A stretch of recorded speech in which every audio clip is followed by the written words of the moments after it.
School online के platform पे आपका स्वागत है। आज की क्लास में हम लोग पढ़ेंगे रियल नंबर। क्लास 10th का सिलेबस चल रहा है, इसमें ये दूसरा क्लास है हमारा।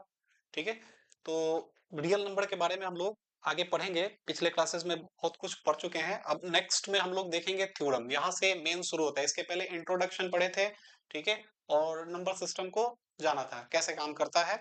यहाँ हम लोग को यूक्लिड डिवीजन लेमा पढ़ना है, ठीक है। इस चैप्टर का सबसे मेन टॉपिक यही है, इसी से हम लोग को एचसीएफ कैसे निकालना है वो भी सीखना है।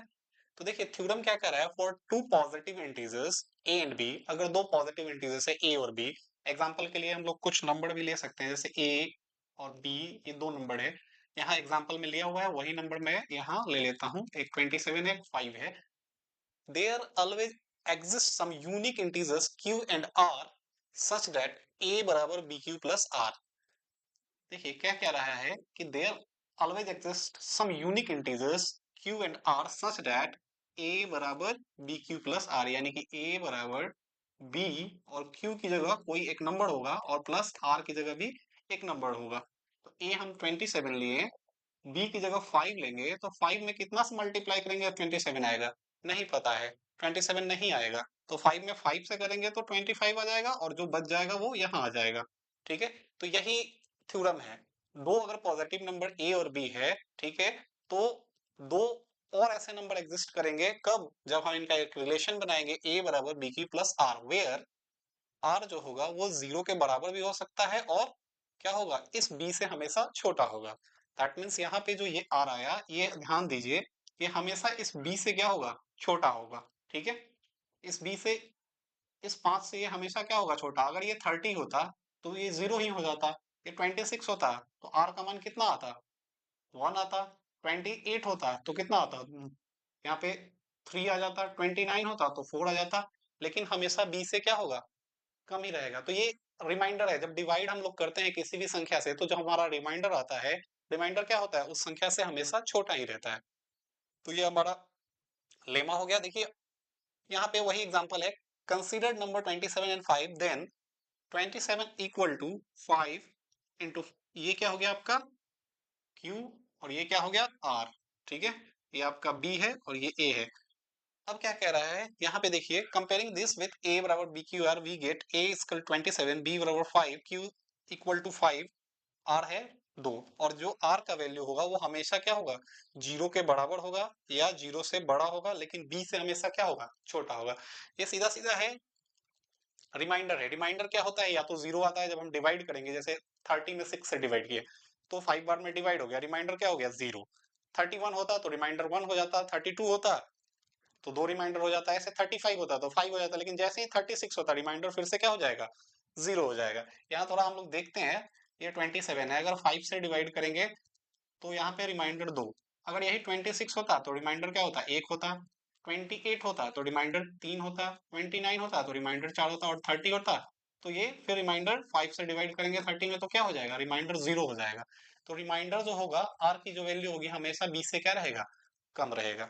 ठीक है, ये फॉर्मूला है जो हम लोग काफी छोटे क्लासेस से पढ़ते हुए आ रहे हैं, उसी फॉर्मूला को यहाँ पे हम लोग एक थ्योरम के रूप में पढ़ रहे हैं। डिवाइडेंट बराबर डिवाइजर, उसके बाद क्या है, इनटू कोसेंट, और प्लस क्या हो गया, रिमाइंडर। यानी ए बराबर बी क्यू प्लस आर, जहां आर क्या होगा, या तो ये जीरो के बराबर होगा या बड़ा होगा, या फिर आर जो है बी से छोटा रहेगा। तो ये इसका एक रिलेशन है। अब नेक्स्ट देखते हैं, यूक्लिड डिवीजन एल्गोरिदम। इस एल्गोरिदम को यूज करके हम लोग क्या निकालते हैं, एचसीएफ निकालते हैं। अब एचसीएफ निकालने का प्रोसेस जो है वो क्या है, वो देखिए। स्टेप 1 में है, apply Euclid division lemma to M and N so that we can find the whole number Q and R. अब इसका यूज करके क्या करेंगे, एम और एन दो ऐसे नंबर होंगे, ठीक है, उसको एम और एन अगर कोई दो नंबर है तो उसमें हम क्या करेंगे, इस फॉर्मूला को लगाएंगे। और यहाँ से स्टेप 2 में क्या कर रहा है, जैसे ही रिमाइंडर जीरो आएगा, ठीक है, N is the F C F, क्या हो जाएगा, एच सी एफ, एन जो हमारा होगा एच सी एफ हो जाएगा। ठीक है, अगर जीरो नहीं आता है तो इस लेमा को हम आगे तब तक लगाएंगे जब तक क्या होता है, रिमाइंडर की वैल्यू जीरो नहीं आ जाता है। तब ये काम कैसे करता है, तो देखिए यहाँ पे एग्जांपल के लिए दो कोई नंबर ले लीजिए, एम और एन। एम की जगह पे मैंने 35 ले लिया और n की जगह पे क्या लिया 7। अब इसको क्या कह रहा है इस तरीके से लिखने के लिए m बराबर एन क्यू प्लस आर, तो m यानी 35 बराबर n की जगह 7 और गुना, अब क्या लिखेंगे यहाँ पे हम लोग क्या लिखेंगे 5।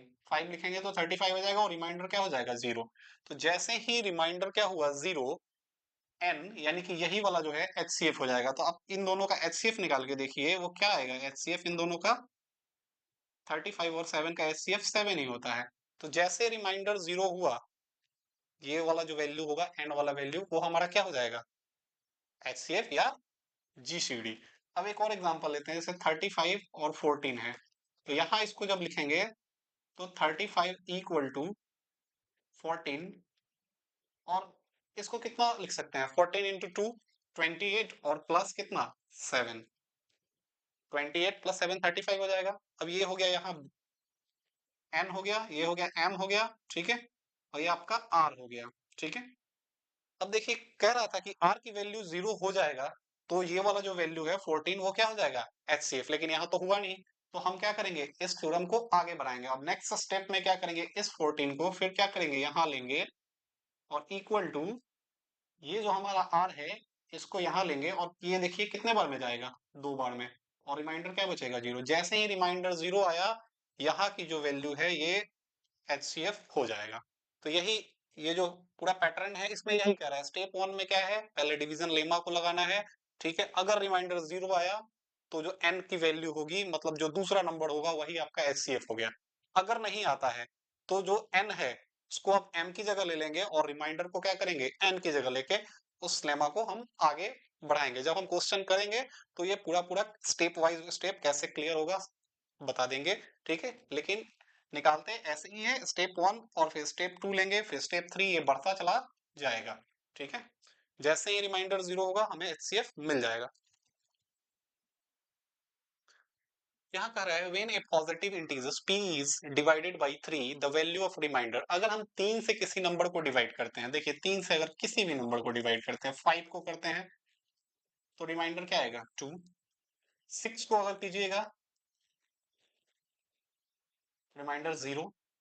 4 को कीजिएगा रिमाइंडर 1। अगर हम 3 को ही कर देते हैं तो क्या होगा 0।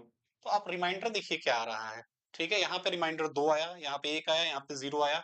कभी भी रिमाइंडर 3 से बड़ा होगा नहीं होगा। जिस नंबर से हम डिवाइड करते हैं रिमाइंडर उससे बड़ा नहीं होगा, ठीक है। तो यहाँ कह रहा है p is divided by 3 the value of remainder, r का रिमाइंडर इसमें से क्या हो सकता है, तो यही हो सकता है, इसके अलावा कुछ नहीं होगा।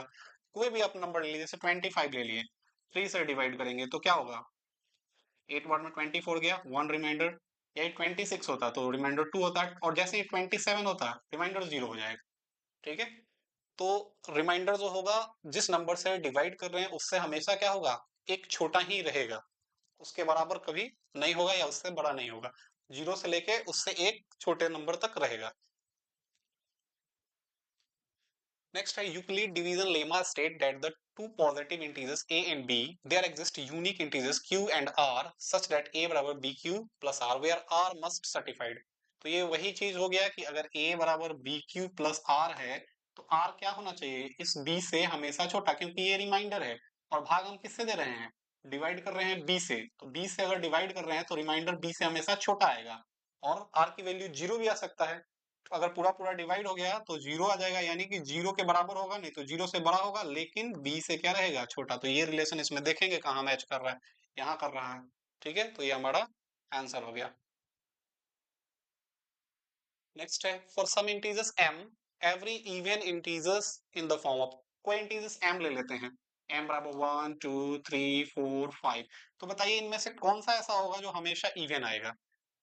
m बराबर 1 यहाँ रखिए तो ये इवन आएगा नहीं, यहाँ ये इवन आ जाएगा, लेकिन जैसे ही 2 रखेंगे तो 2 प्लस 1 ऑड हो जाएगा, 3 रखेंगे तो इवन आ जाएगा, 4 रखेंगे तो फिर ऑड आ जाएगा। लेकिन ये देखिए ये 2m, इसमें से आप कोई भी वैल्यू उठा के रखिए, m बराबर 1, m बराबर 2, m बराबर 3, m बराबर 4, m बराबर 5, 2m का वैल्यू हमेशा क्या होगा 2m कीजिएगा तो 2, 2m कीजिएगा तो 4, 2m कीजिएगा तो 6, 2m कीजिएगा तो 8, 2m कीजिएगा तो 10।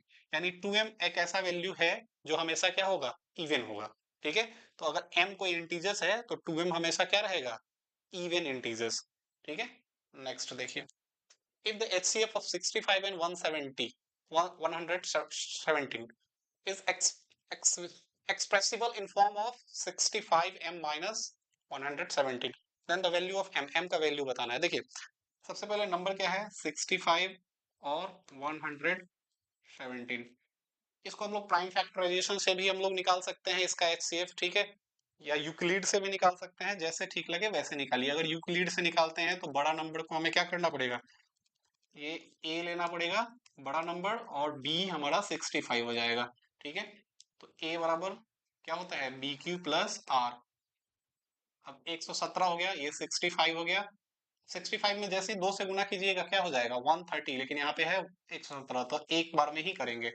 और बच गया कितना, 65 में एक से कर दिए तो यहाँ 35 और 17, 35 और 17 52 बच गया। तो रिमाइंडर तो जीरो नहीं आया। फिर से इसी स्टेप को आगे बढ़ाएंगे। ठीक है। अब क्या करेंगे, 65 को ले लेंगे, ये वाला आ जाएगा यहाँ, और ये वाला आ जाएगा 52, और इसमें भी 1 से ही होगा, और बच गया कितना, 13।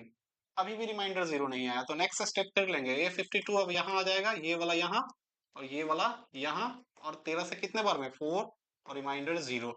तो जैसे ही रिमाइंडर जीरो हुआ, यहाँ की वैल्यू क्या हो जाता है, HCF। तो HCF हमारा कितना हुआ, इन दोनों का HCF जो है वो 13 हुआ। अब यहाँ हम क्या ऐसा रख देंगे कि इसकी वैल्यू 13 आ जाए। तो 65 है, 65 इंटू 2 कर देंगे तो ये हो जाएगा 130 और माइनस 107, तो 13 आ जाएगा, यानी m का वैल्यू क्या होगा, 2 होगा। तो हमारा आंसर क्या हो गया, 2। इसको हम लोग प्राइम फैक्टर करके भी HCF निकाल सकते हैं, लेकिन हम लोग को यूक्लिड डिवीजन लेमा पढ़ रहे हैं तो इसलिए इस तरीके से निकालेंगे। Find the value of n if the HCF, ये सेम क्वेश्चन है एकदम, केवल m की जगह n है और कोई चेंजेस नहीं है। फिर से सेम वही प्रोसेस होगा। ठीक है, क्वेश्चन ही सेम ही है। ठीक है, यहाँ भी आंसर क्या हो गया, 2 हो जाएगा। ठीक है, बस आज के लिए इतना ही। अब नेक्स्ट टॉपिक में हम लोग आगे का पढ़ेंगे, इसका यूज करके HCF को निकाल के देखेंगे। थोड़ा बड़ा क्वेश्चन देखेंगे, यहाँ पे तो काफी छोटा छोटा था। ठीक है, तो नेक्स्ट क्लास में उसको हम लोग देखेंगे। ठीक है।